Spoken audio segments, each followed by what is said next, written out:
Rambutan பழத்தை Malay மொழியில் ரம்புட் என்று கூறுவார்கள். அதன் பொருள் முடி என்பதாகும். இது பார்ப்பதற்கு முடியுடன் கூடிய பழம் போலிருப்பதால் இப்பெயர் பெற்றது. ரம்புட்டான் பழத்தில் நிறைந்திருக்கும் நார்ச்சத்து செரிமானத்தை எளிதாக்கி வயிற்று ஆரோக்கியத்திற்கு உதவுகிறது.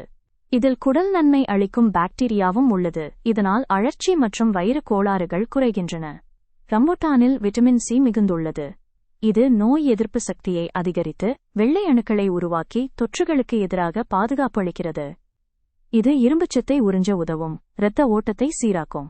ரம்புட்டான் பழத்தில் உள்ள பொட்டாசியம் இரத்த அழுத்தத்தை கட்டுப்படுத்த உதவுகிறது. இதை தொடர்ந்து சாப்பிடுவதால் உடலில் கெட்ட கொழுப்பு குறைந்து நல்ல கொழுப்பு அதிகரிக்கும். சிறுநீரக தொற்று மற்றும் கல் உருவாகாமல் தடுப்பதில் ரம்புட்டான் பயன்படுகிறது. அதிலும் வைட்டமின் சி மற்றும் ஆன்டிஆக்சிடென்ட் பண்புகள் முக்கிய பங்கு வகிக்கின்றன. ரம்புட்டான் பாக்டீரியா எதிர்ப்பு மற்றும் ஊட்டச்சத்துக்கள் மூலம் தலைமுடி ஆரோக்கியம் மேம்படுத்த உதவுகிறது. அத்துடன் ரம்புட்டான் உடல் எடையை கட்டுப்படுத்த ஒரு சிறந்த துணையாக இருக்கிறது.